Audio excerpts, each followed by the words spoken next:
wassalatu wassalamu ala Rasulillah wa ala alihi wa sahbihi wa mawala wa la hawla wa la quwwata illa billahi wa Alhamdulillah, di pagi hari ini kembali kita bisa duduk berjami. Salawat dan salam kita hadiahkan pada baginda Nabi besar Muhammad sallallahu alaihi wasallam, termasuk pada surah baru, surah Al-Mutaffifin.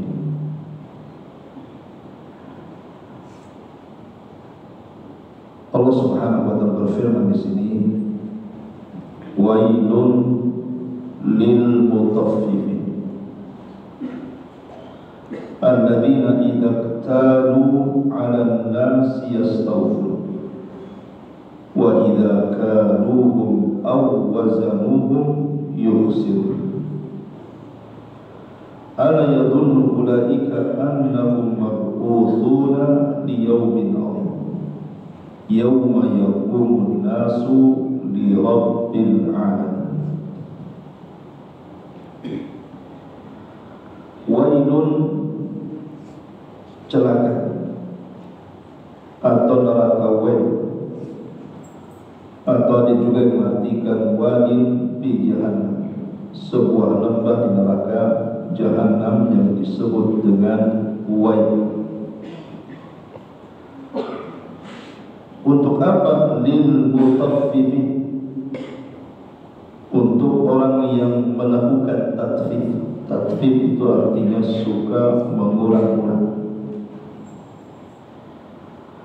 Alladzina idza iktalu 'alan nasi yastawfun, apabila dia meminta untuk ditimbang kepada manusia, yastawfun, minta disempurnakan timbangannya.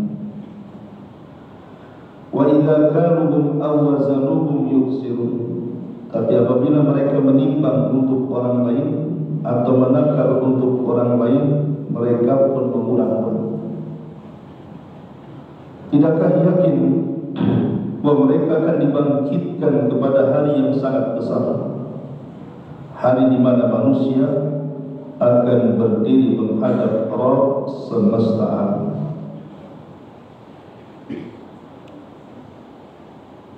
Surah Al-Mutaffifin ini menjelaskan kepada kita tentang akhlak dalam bermuamalah, khususnya dalam bab jual beli. Kita tahu bahwa dalam sejarah ada seorang nabi yang diutus kepada kaum yang buruk muamalah dalam perdagangan. Siapa nabi tersebut? Nabi Syu'aib. Diutus kepada kaum yang disebut dengan Madian atau disebut dengan Ashab al-Aikah. Itulah kaum Ashabul Aikah, atau negerinya disebut Madian. Dan Syu'aib adalah satu di antara 4 nabi dari nabi-nabi Allah. Karena nabi Allah itu cuma ada 4 saja: Hud, Saleh, Syu'aib, dan Rasul kita Muhammad sallallahu alaihi wasallam. Lebihnya semua nabi itu Bani Israel. Lah kaum Madian ini terkenal curang dalam jual beli. Sudah terbiasa dalam bermuamalah, mereka itu berdusta, berbohong, mengambil hak orang, berbuat zalim, dan yang semacamnya. Terutama dalam masalah takar menakar, timbang menimbang. Makanya Syu'aib datang diutus oleh Allah kepada kaum yang merusak, selain rusak akidahnya, rusak pula muamalahnya. Karena kaum Madian itu penyembah pohon Aikah, disebut Ashab al-Aikah. Secara akidah rusak mereka karena menyembah berhala. Secara muamalah rusak lagi. Jadi rusak dunia, rusak akhirat di kaum Madian. Diutus kepada mereka Nabi Syu'aib. Maka Syu'aib mengatakan, "Auful kaila wal mizan." wa la tabkhasu an-nasa asya'ahum wa la tufsidu fil ardi ba'da islahiha. Kata Nabi Allah Shu'aib kepada kaumnya yang suka curang dalam berniaga, auful kailah, sempurnakan cara menakar kalian, cara menimbang kalian, dan juga al-mizan, sempurnakan juga timbangan kalian. Wala tabkhasun nas ala asya'in, jangan kurangi hak-hak manusia, dan jangan merusak di bumi setelah Allah memperbaiki bumi ini sedemikian rupa. Maka kaum yang pertama kali rusak muamalah dalam bab jual beli adalah kaum Madian. Ini yang pertama kali rusak sebuah kaum dalam muamalah itu kaum Madian, diutus kepada mereka Nabi Syuaib. Adapun surah Al-Mutaffifin ini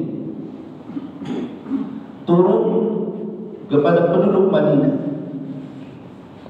Jadi Nabi SAW pasca hijrah dari Mekah ke Madinah, tahu perekonomian Yathrib kala itu dipegang oleh orang-orang Yahudi. Dan Yahudi yang paling besar dari kabilah-kabilah Yahudi Madinah itu namanya Bani Qunaiqah. Itu yang paling besar kabilah Yahudi di kota Madinah, karena dia yang memegang ekonomi Madinah kala itu. Bahkan Bani Qunaiqah itu punya pasar besar dan menguasai ekonomi Madinah atau Yathrib. Maka ketika Nabi SAW hijrah dari Mekah ke Madinah dan tinggal di kota Madinah, secara otomatis kita tahu bahwa penduduk Mekah itu handal-handal dalam berniaga. Beda dengan penduduk Madinah, memang betul-betul ekonominya dikuasai orang Yahudi. Dan orang-orang Ansar tidak pandai berniaga. Mereka memang cocoknya bercocok tanam di kebun-kebun kurma. Jadi kalau penduduk Madinah itu ke pertanian, perkebunannya, mengandalkan ladang-ladang. Tapi kalau penduduk Mekah ini memang jago dagang, karena memang tidak bisa tumbuh sesuatu yang ditanam di sana. Dan urat perdagangan bagi orang-orang Mekah itu betul-betul mengakar dan murah. Bahkan sudah menjadi darah yang mengalir kepada setiap keturunan penduduk Mekah. Jadi anak-anak itu sudah diajarkan dagang oleh penduduk Mekah. Makanya Nabi SAW ketika diajak dagang saja sama Abu Thalib, usianya berapa? 12 tahun. 12 tahun itu sudah diajak dagang. Berangkat dari Mekah ke Syam, yang itu jauh sekali perjalanannya. 1 bulan naik unta, belum lelah, letih, panas, macam-macam. Sehingga Nabi SAW paling tahu bagaimana sistem perniagaan. Ketika kemudian Rasul masuk ke pasar Bani Qunaiqah, dilihatnya macam-macam kecurangan di situ. Ribanya iya, zalimnya iya, tatfidnya juga macam-macam. Sehingga Nabi SAW merasa resah, karena bagaimana pencurang dalam jual beli itu merugikan pembeli. Sementara kondisi orang-orang muhajirin yang datang dari Mekah ke Madinah itu bukan orang-orang yang memiliki harta, karena harta mereka ditinggalkan semua. Ketika mereka ditekan soal ekonomi, otomatis makin terpuruk kondisinya. Maka turunlah ayat bagaimana Allah menjelaskan buruknya perekonomian orang-orang Yahudi kali ini. Allah katakan wailun lil mutaffifin. Jadi asbab nuzul dari surah Mutaffifin kepada orang-orang Yahudi yang curang dalam perniagaan. Wailun lil mutaffifin. Kata wailun sering diulang-ulang dalam Al-Quran. Wailun likulli humazatin lumazah. Wailun likulli affakin athim. Wailun lil mutaffifin. Kalimat wail, ada yang mengatakan dia adalah doa kehancuran, ad-doa bil halak, doa kehancuran. Jadi orang yang melakukan perkara-perkara yang akan disebut setelah wailun, berarti tunggulah kehancuran. Ada yang mengatakan wailun adalah ismul jahannam. Satu di antara nama neraka jahannam itu adalah wail, dan ia berupa lembah yang ada di dalamnya. Sehingga ulama tafsir ketika menyebutkan dan mentafsirkan kalimat wailun, mereka mengatakan wadin fi jahannam syadidu qa'ri syadidun natani wa syadidul zulm. Jadi wailun itu sebuah lembah, letaknya paling dasar jahannam, paling bawah di neraka jahannam ada lembah. Lembah ini sangat dalam, sangat gelap, dan sangat busuk, dan juga menakutkan. Sampai-sampai jahannam sendiri yang punya lembah itu setiap hari isti'adzah meminta perlindungan dari wailnya sendiri. Kalau nerakanya saja takut sama lembah, gimana orang yang masuk di situ? Itu disebut wailun. Makanya para ulama mengatakan dosa apapun yang dimulai dengan kalimat wailun berarti masuk kategori dosa besar. Dosa apapun yang dimulai dengan kata-kata wailun berarti Allah sedang menjelaskan dosa-dosa besar. Karena definisi dosa besar itu dosa yang terancam di dunia dengan hulu dan di akhirat dengan azab. Itulah definisi dosa besar. Wailun lil mutaffif. Kalimat mutaffif ini tidak mesti, kata para ulama, berkaitan dengan masalah jual beli saja.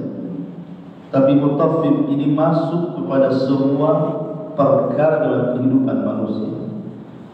Dia masuk kepada akidah, masuk kepada ibadah, masuk kepada muamalah, khususnya jual beli. Dia kasih contoh satu-satu. Artinya mutaffif ini yang suka mengurang-urang ini masuk ke semua aspek kehidupan manusia dalam beragama mereka.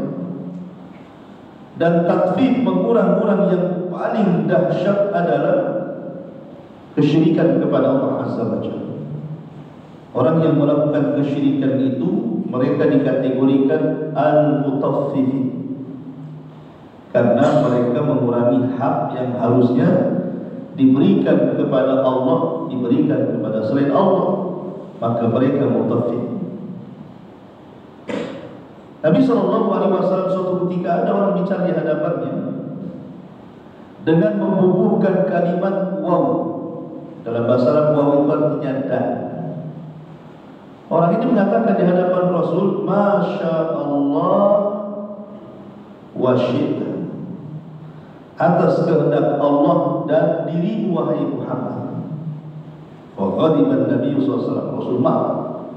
Hanya gara-gara kalimat waw Rasul itu marah dan mengatakan, aja'altani lillahi niddan qul masya Allah wahdah. Apakah engkau dengan menyebut kalimat itu hendak menjadikan sekutu bagiku dengan Allah? Katakan atas kehendak Allah saja, jangan bawa-bawa diri.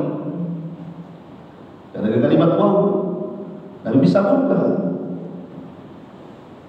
Artinya bahwa kalau seandainya mau menggandengkan antara Allah dengan makhluknya, jangan menggunakan kalimat waw, tetapi dengan kalimat summa, kata ulama akidah.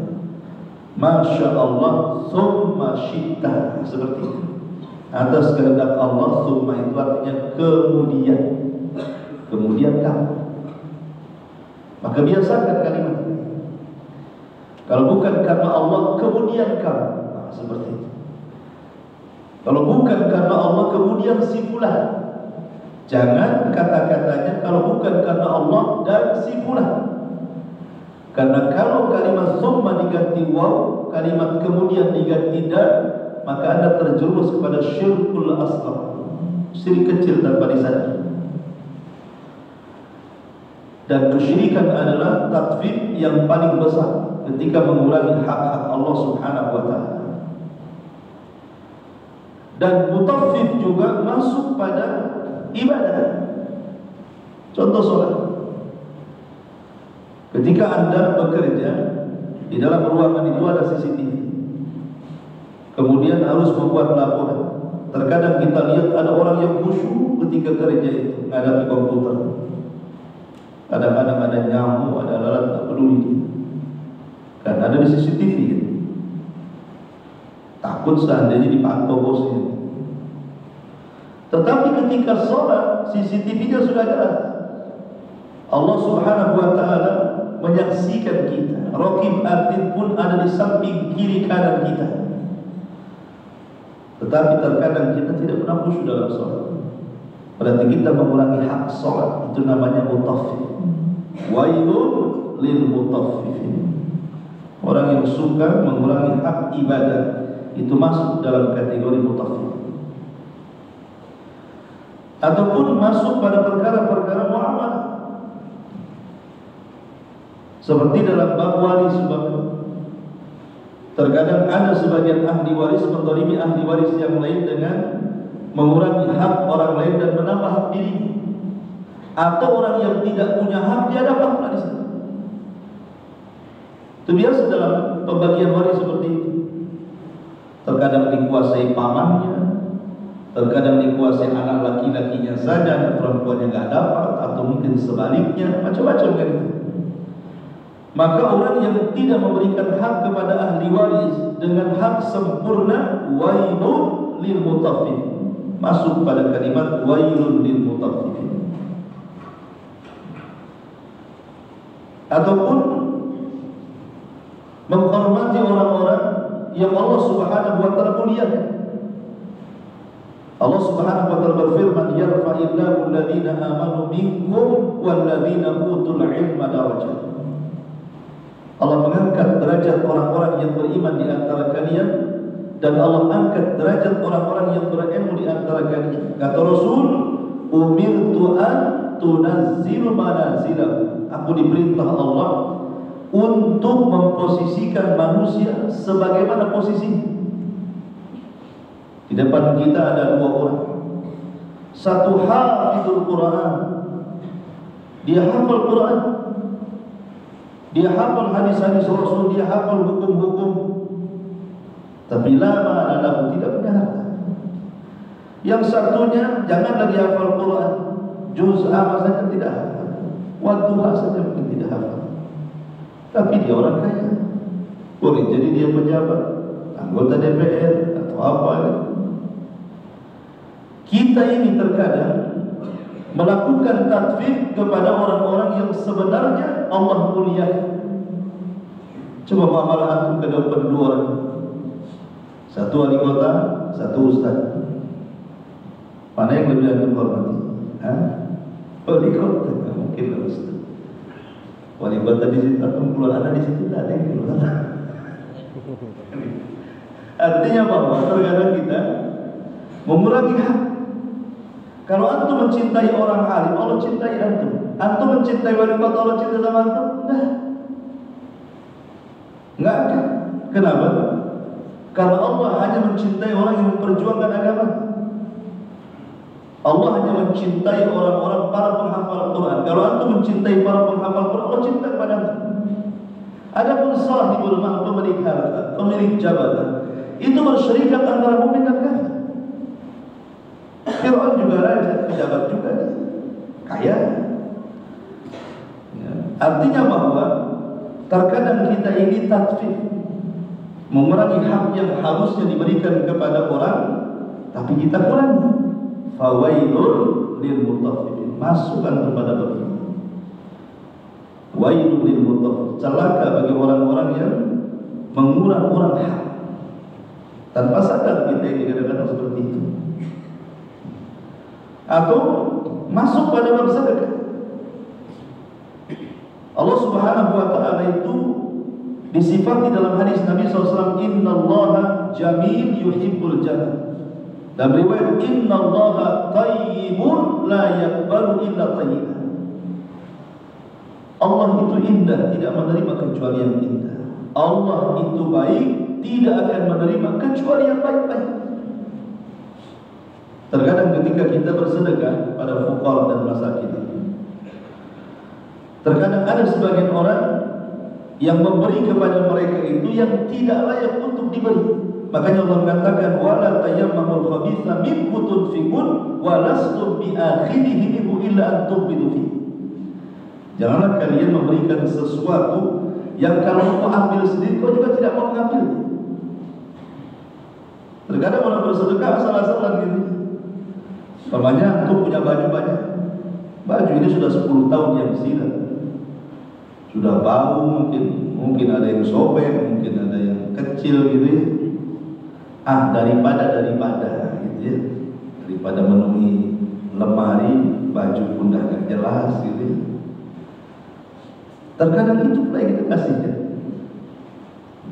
Padahal terkadang orang-orang fuqara wal masakin itu sebenarnya tidak mau juga menerima baju itu. Tetapi karena sengaja diambil juga kan itu. Itu masuk pada wailun lil mutaffifin, mengurangi hak dan mengurangi hak yang harusnya sampai kepada fuqara dan masakin. Maka masuk wailun lil mutaffifin. Dan banyak lagi kalau kita contohkan, antum bisa cari contoh sendiri. Pokoknya setiap yang mengurangi hak orang lain atau hak ibadah atau hak akidah, maka masuk pada wailun lil mutaffifin. Makanya hati-hati dalam kehidupan ini, karena semua akan dipertanggungjawabkan di hadapan Allah. Ingat, amalan ini ada 3 macam. Ada namanya zulmun wa adlun wa fadlun. Ada amalan seseorang itu sifatnya zalim. Yang kedua adil. Yang ketiga fadlun karunia. Ketika kita mengurang-urang hak orang lain, berarti Anda sedang berbuat zalim. Karena zalim itu menempatkan sesuatu yang bukan pada tempatnya. Berarti mengurang-urang hak itu kezaliman. Yang kedua adlun. Adlun itu tidak ada yang merugi. Anda tidak rugi, saya pun tidak rugi. Itu disebut adlun, usaha sama saja. Kemudian yang ketiga ada yang disebut fadlun. Fadlun inilah kalau dalam bab jual beli namanya shadaqatus sir, sedekah yang orang itu datang. Antum menjual buah, ada orang beli 1 kilo bang, oke 1 kilo. Dia nggak tahu saya tambah sedikit. Itu namanya shadaqatus sir. Orang ini kan nggak tahu saya tambah. Walaupun ada 1 butir salak, 1 butir dukung, itu namanya shadaqatus sir. Dan shadaqatus sir adalah fadl. Dan Nabi SAW mengatakan shadaqatus sir yudfi'u ghadaba rabbi. Sedekah yang sir, yang tidak tahu orang itu kita sedang bersedekah, itu bisa meredam kemurkaan Allah. Yang harusnya anak kita sakit tak jadi sakit gitu ya. Yang harusnya kendaraan kita rusak tak jadi rusak. Yang harusnya turun hujan merusak rumah, alhamdulillah rumah tak rusak. Seperti itu ya, namanya yudfi'u ghadabah. Jadi kemurkaan Allah itu teredam dengan shadaqatus sir. Itu disebut fadlun. Untung bagi dia, rugi bagi saya secara zahir, tetapi secara batin kita sedang menambah harta kita. Karena Rasul yang mengatakan ma naqasa min mali sadaqah, tidak berkurang harta sedekah itu, bahkan bertambah kata Rasul. Zahirnya kurang, namanya sekilo ditambahkan kurang jadinya barang kita. Untung dia itu zahirnya, tapi batinnya sesungguhnya dia sedang memberikan rezeki kepada kita. Orang yang kita sedekah itu sedang mendatangkan rezeki kepada kita sebenarnya.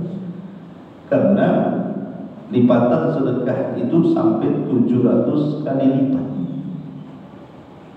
Ma'asyiral muslimin yang dimuliakan Allah Azza wa Jalla, wailun lil mutaffifin alladzina idza iktalu 'ala an-nasi yastawfun wa idza kaluhum aw wazanuhum yusir.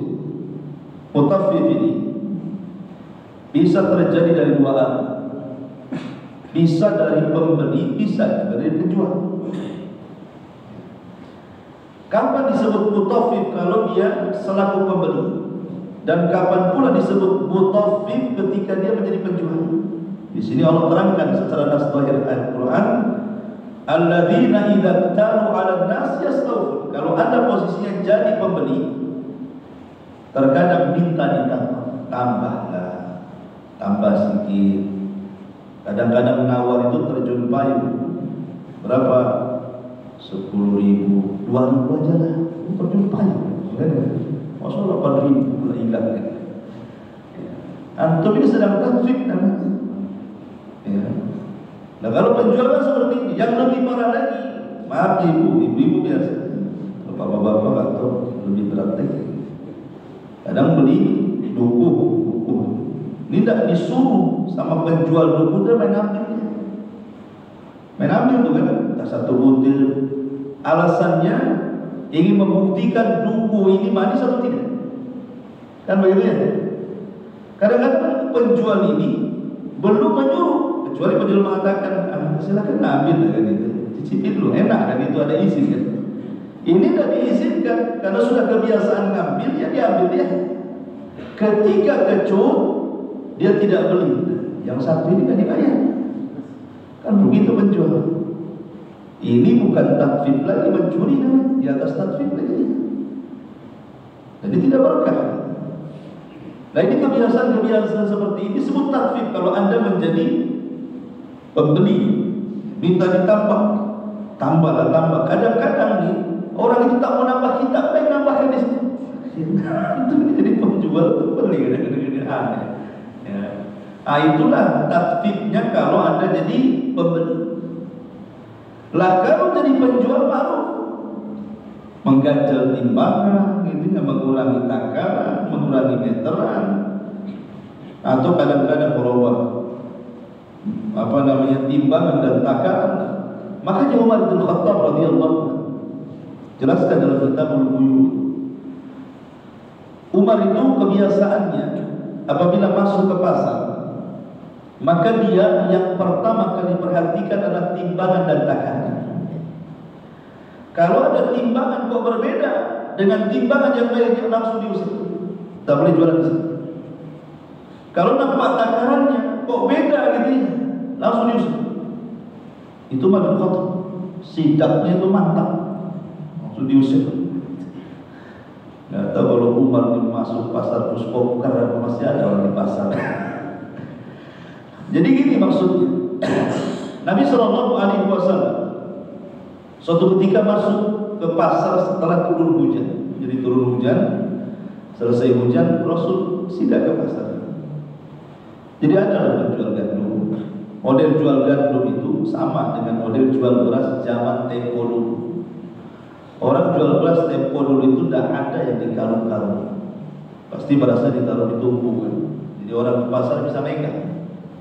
Kalau sekarang kan semua pakai karung, ya, sehingga terkadang ada karungnya plastik, dia kena tipu beras plastik, karena tidak tahu isinya kan. Kalau dulu kan beras ditaruh di luar. Ini macamnya ini nanti ditakar ada khusus takarannya. Nah di zaman Nabi SAW begitu. Jadi masuk ke pasar, Nabi SAW sidak meraba-raba beras, gandum gitu. Pas kemudian memasukkan tangannya ke dalam, masuk ke dalam itu ya gandum. Kok di dalam ini kok basah? Di atas kering, di bawah pula basah. Maka Nabi SAW mengatakan, mahadabah. Apa yang kenapa di bawah basah, di atas kering? Tiba-tiba dia mengatakan, asabahul matar ya Rasulullah, tadi turun hujan. Logika, kalau hujan yang basah atas, gitu ya. Kemudian yang kering bawah. Kalau hujan, kenapa pula hujannya dari bawah? Kok yang basah bawah, yang kering atas kan itu? Maka Nabi SAW marah dan mengatakan, jadikan yang basah di atas, yang kering di bawah. Man ghasyana falaysa minna. Siapa yang menipu bukan umatku, katanya. Siapa yang menipu bukan umatku. Kenapa Rasul keras? Karena seandainya gandum kering dengan gandum basah, atau beras kering dengan beras basah, kalau ditimbang itu beda, ya kan? Sekarang beras dikasih air, ditimbang lebih berat dia, tapi kalau sudah kering jadi ringan. Disebabkan itulah maka Rasul mengatakan man ghasyana falaysa minna. Maka tatfif itu bagian daripada ghas, penipuan dalam jual beli. Karena mengulangi timbangan, ketika dia kering jadi ringan timbangannya. Masalahnya begini. Di sini Allah Subhanahu wa taala kenapa sampai keras ya, dengan mengancam para mutaffif ini dengan ancaman wail. Wail ini bukan sembarang dia. Sebuah lembah di neraka jahanam yang menakutkan. Padahal tatfif sendiri sebenarnya tidak mengenyangkan. Orang yang melakukan tatfif dalam jual beli itu sebenarnya tidak mengenyangkan. Contoh namanya antum jual buku, salak atau yang semacamnya gitu. Jual buah-buahan atau biji-bijian. Ketika mungkin jual jeruk begitu, ada orang beli 1 kilo, kemudian antum kurangi 2 butir jeruk sebagai penjual. Apakah 2 butir itu mengenyangkan? Enggak juga kan? Enggak juga lah 2 butir jeruk mengenyangkan. Tapi kenapa pula kemudian ancamannya sebegitu berat sampai disebut wailun padahal enggak mengenyangkan? Atau orang antum selaku pembeli beli buku 1 kilo, tiba-tiba antum ambil 2, antum makan, terancam dengan wailun. 2 buku ini tidak kenyang. Tapi kenapa ancamannya berat di sini? Nah, ini pertanyaannya. Kenapa tatfif yang tidak mengenyangkan baik pembeli atau penjual diancam sedemikian rupa dalam Quran? Begini logikanya. Para ulama mengatakan karena tidak semua pembeli atau penjual itu antum kenal. Bisa saja penjual ini orang miskin, atau mungkin dia punya anak yatim, atau mungkin dia suka bersedekah dengan fuqara dan masakin.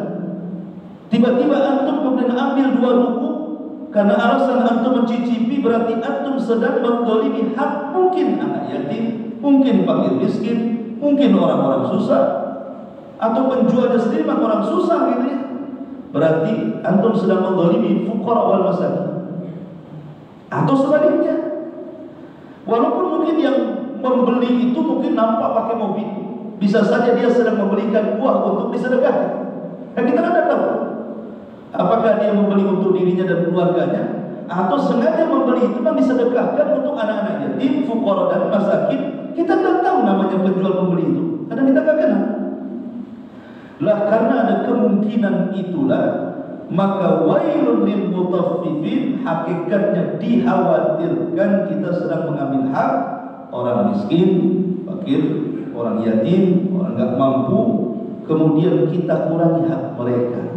Sebab itulah Allah ancam dengan kalimat wailun walaupun tidak kenyang. Itu maksudnya. Makanya jangan macam-macam gitu ya. Mengambil sesuatu walaupun remeh, tetapi lihat dampaknya. Allah mengatakan wailun lil mutaffifin alladzina idza iktalu 'alan nasi yastawfun wa idza kaluhum aw wazanuhum yukhsirun ala yadhunnu ulaika annahum mab'utsun. Di sini Allah Subhanahu wa taala memberikan obat bagi orang-orang yang suka melakukan tatfif kalau masih meyakini ada hari kebangkitan.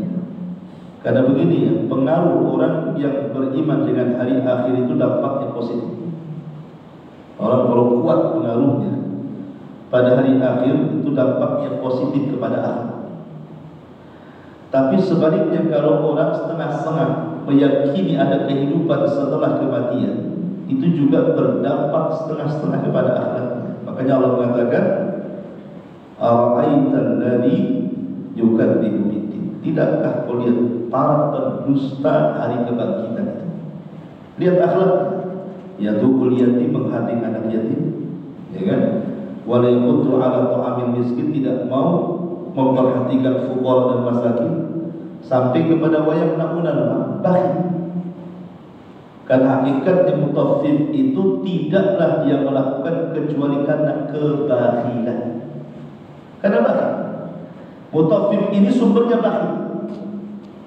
Baik Anda penjual atau Anda pembeli, Anda bakhil. Padahal kalau seandainya Anda selaku pembeli kemudian memberikan kemudahan kepada penjual, hakikatnya barang yang antum bawa ke rumah itu barang berkah. Maksudnya gimana? Rasul mengatakan ketika berbicara kepada para pedagang, rahimallahu rajulan samhan idza ba'a wa samhan idza ishtara wa samhan idza qada wa samhan idza qada. Kata Nabi SAW, nasihat kepada para pembeli dan penjual, semoga Allah merahmati bagi para pembeli yang memudahkan para penjual, bagi para penjual yang memudahkan para pembeli. Semoga Allah rahmati mereka semua. Saya selaku pembeli, ini ada kembalian cuma 2.000 perak atau 1.000 perak. Kadang kita nyusahkan penjual, uang 100.000, ya kan? Kembali 2.000. Itu sampai nyari kembalian, ditinggal di dagangannya. Padahal ketika tinggal itu was-wasnya, jangan diambil namanya. Kita tidak tahu kan ini. Sudah kasih kemudahan, 2.000 saja ambil lagi. Sedekah itu pulang berkah. Apabila selaku penjual, gitu juga kalau memang ingin sedekahus sir, alhamdulillah, tambah sedikit ini sedekahus sir namanya. Itu berkah dagangannya. Justru dengan sebab itulah mungkin itu penyebab nanti larisnya dagangan dia tidak tahu. Karena bagaimanapun yang namanya sedekah itu pasti akan mengembangkan harta. Tetapi bakhil itu menyempitkan harta. Jadi biasanya karena keimanan kuat kepada hari akhir itu melahirkan akhlak kedermawanan. Tapi ketika kemudian seseorang kurang setengah-setengah ketika beriman kepada hari akhir, itu jadinya melahirkan akhlak yang buruk. Salah satunya bakhil. Dan ingat, kenapa Allah Subhanahu wa taala singgung mabusul kalimat nanti akan dibangkitkan? Karena ulama salaf itu kalau melihat timbangan ke pasar, melihat timbangan, melihat takaran, mereka menangis. Karena mereka diingatkan dengan timbangan di hari akhir. Siapa yang mengurangi timbangan di dunia, Allah akan kurangi timbangannya di sana. Siapa yang menyempurnakan timbangannya di dunia, maka Allah pun akan sempurnakan timbangannya di hari akhir. Karena al-jaza min jinsil amal, namanya balasan itu sesuai perbuatan. Subhanallah, asyhadu an la ilaha illa anta astaghfiruka wa atubu ilaik. Wallahu ta'ala. Assalamualaikum warahmatullahi wabarakatuh.